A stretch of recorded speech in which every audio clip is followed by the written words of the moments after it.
फलटण महिला डॉक्टर आत्महत्या प्रकरणी मुख्य आरोपी पीएसआय गोपाल बदने स्वतःहून पोलीस ठाण्यात हजर। वैद्यकीय चाचणीनंतर आज कोर्टात हजर केलं जाणार। फलटण महिला डॉक्टर आत्महत्या प्रकरण आरोपी प्रशांत बनकरला 4 दिवसांची पोलीस कोठडी।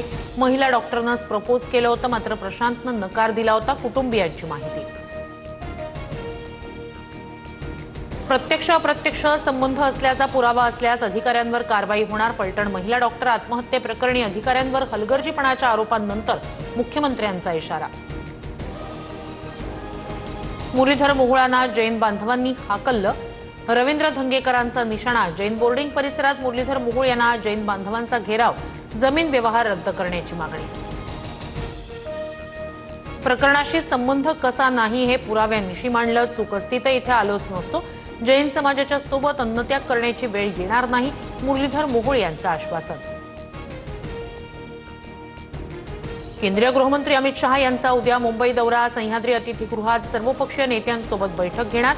शहांच्या हस्ते मुंबईतील 2 जहाजांचं उद्घाटन होणार।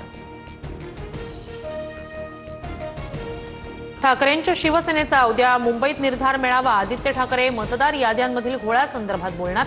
राहुल गांधींप्रमाणे मतदार यादीतील घोळाचं सादरीकरण करणार।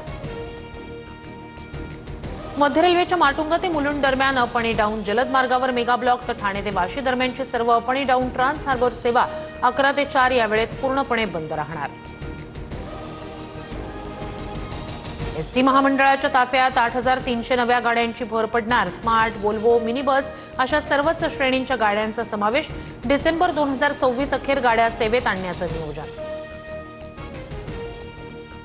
कार्तिकी वारीच्या निमित्तानं आजपासून विठ्ठल रखुमाईचं दर्शन 24 तास खुलं। व्हीआयपी दर्शन बंद करण्याचा मंदिर प्रशासनाचा निर्णय। 2 नोव्हेंबरला कार्तिकी यात्रेचा मुख्य सोहळा।